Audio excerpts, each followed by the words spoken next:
ప్రభువునందు ప్రియమైన దేవుని బిడ్డలందరికీ శుభాభివందనాలు తెలియజేస్తూ ఉన్నాను. ఆయుష్ ఆరోగ్యాన్నిచ్చి ఉదయకాలంలో ప్రభువును స్తుతించే భాగ్యాన్ని మనకు దయచేసిన దేవునికి స్తోత్రం కలుగునుగాక. ఆయన తనకిష్టమైనదేదో అదే చేయును. పిల్లరా, ఈ వాగ్దానం నమ్ముదాం.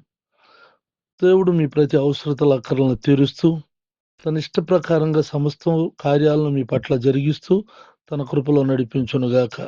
యోబును ఆశీర్వదించిన వాడు మిమ్ములను ఆశీర్వదించునుగాక. ప్రార్థన. కృపగలిగిన మా తండ్రి, దయగలిగిన ప్రభా, నీకు వందనాలు చెల్లిస్తున్నాను. నీకు ఇష్టమైంది మా కొరకు చేస్తావని నమ్ముతున్నాను. ఇడువని దేవుడు, వెడబాయిన దేవుడు, నీ బిడ్డలను ఆదరిస్తూ నీ కృపలో నడిపించండి.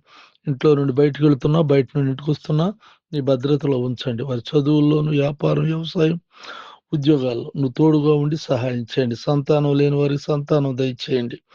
అలాగే నాయన, దరిద్రం, ఆర్థిక సమస్యల్లో ఉన్నటువంటి వాటి నుండి విడిపించండి. అలాగే 10th ఇంటర్మీడియట్ పరీక్షలు జరుగుతున్న ప్రభా, బిడ్డలందరినీ చేతులు ఎత్తి పట్టుకో, కృపలో నింపు కాపాడు. నా తోటి సేవకులైనటువంటి వారు చేస్తున్న పరిచర్యను కూడా ఆశీర్వదించి దీవించు. నీ కృపనుంచమని యేసునామములో ప్రార్థిస్తున్నాను తండ్రి. ఆమెన్. తండ్రి అయిన దేవుని దయ, ప్రభు యేసుక్రీస్తు వారి కృప, పరిశుద్ధాత్మిక సన్నిధి నిత్యం మీకు తోడై ఉండును గాక. ఆమెన్. ఆమెన్.